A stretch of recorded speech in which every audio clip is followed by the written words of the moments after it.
அகிலம் டிவி நேயர்களுக்கு வணக்கம். வெள்ளவாய வீதியில் நேற்று இரவு பேருந்து ஒன்று பள்ளத்தில் வீழ்ந்ததில் விபத்து ஏற்பட்டுள்ளது. 24 கிலோமீட்டர் தூணுக்கு அருகில் பேருந்து கவிழ்ந்து வீழ்ந்து சுமார் 500 மீட்டர் பள்ளத்திற்கு சென்றுள்ளதாக தெரிய வந்துள்ளது. 20க்கும் மேற்பட்டோர் காயமடைந்ததாகவும் போலீசார் தெரிவித்துள்ளனர். காயமடைந்தவர்கள் சிகிச்சைக்காக அருகிலுள்ள மருத்துவமனைகளுக்கு கொண்டு செல்லப்பட்டுள்ளதாக தெரிவிக்கப்பட்டுள்ளது. மேலும் சம்பவ இடத்தில் இராணுவத்தினரால் மீட்பு நடவடிக்கைகள் தீவிரமாக முன்னெடுக்கப்பட்டு வருகின்றன. விபத்துக்கான காரணம் குறித்து அதிகாரிகள் மேலதிக விசாரணை நடத்தி வருகின்றனர். பேருந்து விபத்தில் உயிரிழந்தவர்களின் எண்ணிக்கை 10ஆக அதிகரித்துள்ளதாக தகவல் வெளியாகியுள்ளது. மேலும் 15 பேர் வைத்தியசாலையில் அனுமதிக்கப்பட்டுள்ளனர். மேலும் மீட்பு பணிகள் தொடர்ந்து நடைபெற்று வருகின்றன. வெள்ளவாய வீதியில் இடம்பெற்ற பேருந்து விபத்தில் 2 உயிரிழந்துள்ளதாக தகவல் வெளியாகியுள்ளது. அதேவேளை போதிய வெளிச்சமின்மையால் மீட்பு பணிகள் தாமதமடைந்ததாகவும் வீதியில் வாகன நெரிசல்கள் ஏற்பட்டதாகவும் கூறப்படுகின்றது.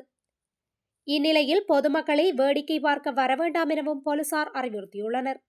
இன்று கிடைத்த தகவலுக்கு அமைய வெள்ளவாய வீதியின் 24வது மைல்கல்லுக்கு அருகில் ஏற்பட்ட வாகன விபத்தில் உயிரிழந்தவர்களின் எண்ணிக்கை 15ஆக அதிகரித்துள்ளது.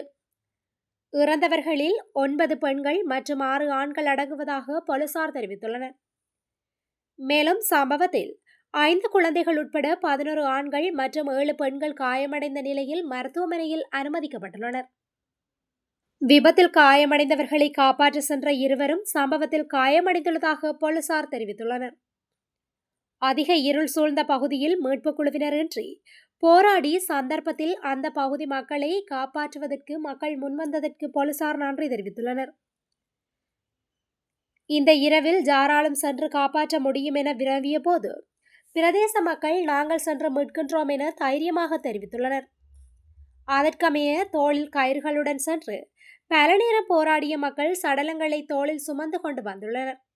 மீட்பு குழுவினரே மீட்க முடியாமல் இருந்த சந்தர்ப்பத்தில் அங்கிருந்த அனைத்து விளக்குகள் கையடக்க தொலைபேசி வெளிச்சத்தில் மக்கள் மீட்பு நடவடிக்கையில் ஈடுபட்ட விடயம் நெகிழ்ச்சியை ஏற்படுத்தியுள்ளதாக அதிகாரிகள் தெரிவித்துள்ளனர்.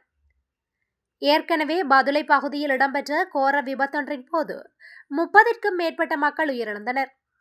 அந்த விபத்தின் போதும் அந்த பகுதி மக்களே அவர்களை மீட்கும் நடவடிக்கையில் போராடியிருந்தனர் என்பதும் குறிப்பிடத்தக்கது. தங்காலையிலிருந்து எல்லவிற்கு சுற்றுலா சென்ற தங்காலை நகரசபை ஊழியர்கள் குழுவொன்று தங்காலைக்கு திரும்பிக் கொண்டிருந்த போதே இந்த விபத்து இடம்பெற்றுள்ளது.